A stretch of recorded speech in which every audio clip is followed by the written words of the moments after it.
నమస్తే అండి. అందరూ ఎలా ఉన్నారు? అందరూ బాగున్నారని, మరింత బాగుండాలని కోరుకుంటూ మా సన్నజాజి స్టోరీ చెప్పాలనుకున్నాను మీకు. ఇది పాత ఇంట్లో ఉన్నప్పుడే పెద్ద కంటైనర్లో ఉండేది. కంటైనర్లోనే ఉండడం వలన దాన్ని షిఫ్ట్ చేయగలిగాము. అప్పుడే పెద్దది కొంచెం తీగలా పాకి పూలు పూసామనుకోండి. ఇక్కడ తీసుకొచ్చాక 6 ఇయర్స్లో సెకండ్ ఫ్లోర్ వరకు వెళ్ళిపోయింది.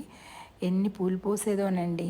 కాకపోతే అవుట్లెట్ మించి ఉండడం వలన దాని నుంచి పడిన వాటరు ఆ గోడ మీద పడడం, ఆ గోడ అంతా మరకవ్వడం, కిందంతా పిట్టగోడ కూడా బాగా పాడైపోయిందనమాట. అందుకని తీసేయాలనుకున్నాము. సో దానికి ఇప్పటికీ టైం వచ్చింది, నాకు బాధ వచ్చింది. మొత్తానికి దీనికి పందిరి వచ్చింది. దాన్ని కింద దింపడానికి మా పాటలు. అవును, పడిపోయి మొత్తం ఇదంతా ఒలిచేసినట్టుదే తీయాలి సుబ్బారావు. ముందు తాడుంది కదా, ఆ తాడు నువ్వు అసలు ముందేం చేస్తాను, మొదలు దానికేసి కట్టే. మొదలు ఆ రాడ్ ఉంది కదా, ఆ కట్టే. అప్పుడేంటి మొత్తం పడిపోదు ఇలాగా, అంత దాని మీద పడుతుంది. లేకపోతే దాని నుంచి జారిపోయి కింద పడిపోద్ది. మొత్తం కిందకు తీసేయాలి సుబ్బారావు.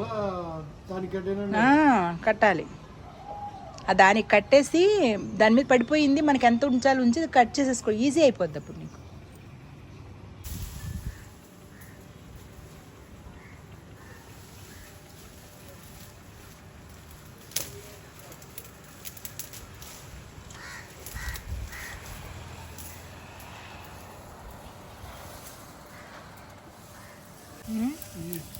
ఏంటి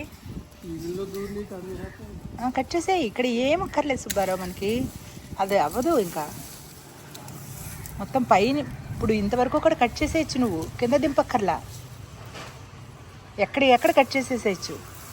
చాలా పెద్ద పందిరి అవ్వడం వలన బాగా మొక్క పెరిగిపోయింది కదండి. దానివలన దింపడం కొంచెం కష్టమైంది. అందులో మొదలు కూడా బాగా పెడుసు పారిపోయింది అనమాట.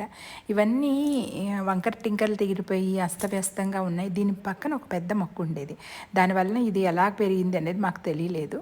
మొత్తానికి పెడుసు పారిపోయింది. ఇక్కడే కట్ చేసాం అనుకోండి, మొత్తం మొక్క ఇరిగిపోతుంది మొదలంటే. అందుకని పైన అంతా కట్ చేసి పందిరి మీదకి ఎక్కిస్తున్నాం. అసలు ఇక్కడ కట్ చేసుకుని వచ్చేస్తుంది తెలుసా నీకు, కానీ మనకి అంత తీగ పెరగడానికి కష్టం అయిపోద్ది. పెద్దది అవ్వడం వలన ఈ మొక్కలో బోల్ట్లన్నీ పక్షులు గూళ్ళు కట్టుకునేవండి. లోపల ఎన్ని పక్షులు ఉండేవో, బుజ్జి పక్షులు. పాపం అవన్నీ ఇప్పుడు ఎక్కడికి వెళ్తాయో. ఏదైనా నేను కట్ చేయమంటే మా సుబ్బారావుకి చాలా బాధ అండి. అది ఎప్పటికీ పెద్దదవుతుంది, చిగురు పడుతుంది అని. నేను కట్ చేయమన్నాను, తప్పదని కట్ చేస్తాడు. నన్ను లాళ్ళకి చాలా బాగా వచ్చేస్తుంది సుబ్బారావు, భయపడద్దు. దానికి సారీ చెప్తా ఉండు, అసలు ఇంత పెరిగావు తల్లి.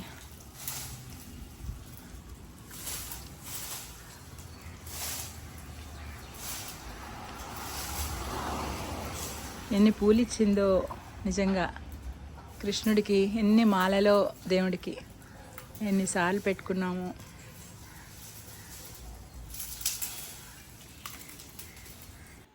ఇది పాతింటి నుంచి తెప్పించేసాను అన్నాను కదండి. చూడండి కింద కంటైనర్ అలాగే ఉంది. ఇంకా కింద నేను బాటమ్ని కట్ చేసి పెట్టేసాం అనమాట. ఎందుకంటే అది డిస్టర్బ్ అవ్వకూడదని. అప్పట్లో మట్టి సరిగ్గా ఉండేది కాదు, సిమెంటు ఇటుకలు అన్నీ పడిపోయి ఉండేవి కదా తింట్లు కడుతున్నప్పుడు. సో అంత బాగాలేదని చెప్పి అంతవరకే మట్టి పోయించి అలాగా చేయించాను అనమాట. అదే నువ్వు ఇష్టం. చూడ ఎన్ని ఇరిగిపోయినాయి కదా, ఎలాగో ఇరిగిపోయినాయి, పెళ్ళిసెక్కిపోయి. వేరే కొట్టావా? Okay okay. ఏం చేస్తావు చెయ్యి, తీసు. అది తీగలు, సన్న తీగలు ఉంచి. ఇప్పుడు చిన్నవి ఉన్నాయి కదా సుబ్బారావు, ఆ సన్న తీగలు ఉంచి.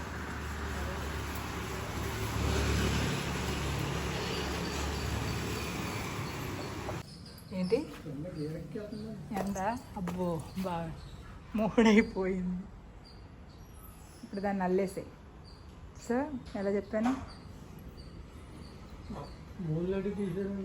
పెద్దవి తీసేస్తాయి. కొమ్మలు ఎండిపోయిన పెద్దవి ఉన్నాయి, మొక్కలు ఉన్నాయి, తీసేసి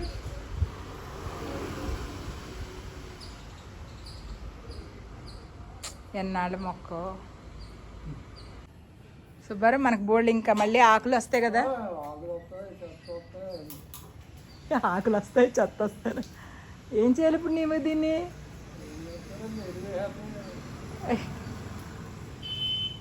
దీన్ని మళ్ళీ గొడ్డలతో చిన్న చిన్న ముక్కలు చేసి సంచుల్లోకి ఎత్తాడు మా సుబ్బారావు. అది మళ్ళీ నాకు బ్రౌన్ మ్యాటర్ కింద అయిపోద్ది.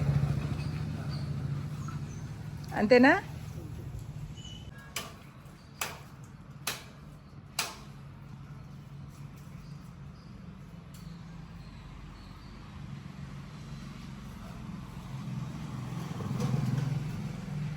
ఎండిపోయి జీవనలే సుబ్బారావు,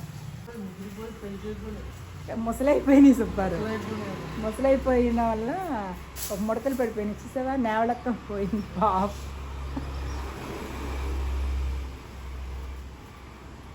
నిజంగానే కదా, కాండానికి కూడా అలాగే ముడతలు పడిపోతాయి మనిషిలాగే, అన్ని చార్లు వచ్చేస్తాయి.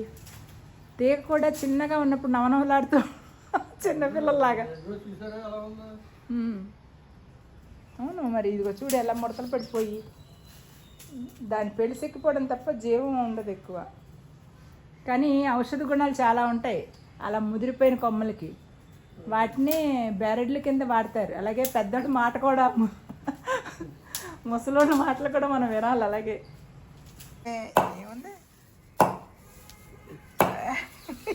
పాపం, నేను కన్నా నువ్వు చేసింది ఎక్కువ ఉంటుంది. ఏదైనా మనం మొదలు పెట్టాలంటే ముందు భయపడతాం. పాతది బాగానే ఉంది కదా, ఎందుకు మార్చడం, దానికి అలవాటు పడిపోయి ఉంటాం కదా మానసికంగా. సో నేను ముందు భయపడ్డాను, కానీ కొత్త చిగురు రంగానే పందిరి మీద చాలా ఆనందం అనిపించింది అనమాట. ఈ ప్రాసెస్కి 1 month కన్నా ఎక్కువ పట్టలేదండి. మొదట పందిరి వేయించిందేమో జాన్ 2nd అయితే 25th నేను మొక్కలు కట్ చేయించాను అనమాట. ఇది చిగురులు వచ్చింది February 24th. 1 month, హార్డ్లీ 1 monthలో ఇంత నవనవలాడుతూ చిగురులు అయితే వచ్చేసాయి. ఇక March 1st కల్లా పూలు కూడా వచ్చేసాయి. అంటే అప్పుడప్పుడు పూలు పూసినా విరగబూసింది. ఇక నా కృష్ణుడికి మళ్ళీ నేను మాలలు అల్లేసుకోవచ్చు. ఈ ప్రాసెస్ అంతా మీకు చూపించాలనిపించి తీసాను అన్నమాట వీడియో. మీకు నచ్చిందని అనుకుంటున్నాను. మరి ఒక మంచి వీడియోతో మళ్ళీ మేము ముందుంటాను. మరి అందాక ఉండినా నమస్తే.